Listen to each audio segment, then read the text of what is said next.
Hello everybody, how's going? Today I'll teaching you how to fix Binance Network Anomaly. So the first thing you need to do is to make sure your Binance app was updated, okay? Maybe that is the cause of your problem, so just make sure your Binance app was updated, okay?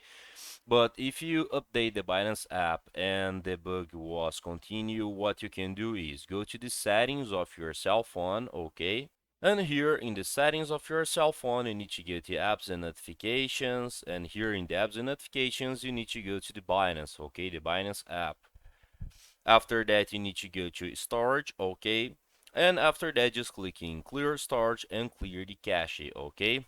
After that, you need to install the Binance app on your cell phone. And after that, you just install the Binance app again, log in your account normally, and probably the bug was fixed, okay?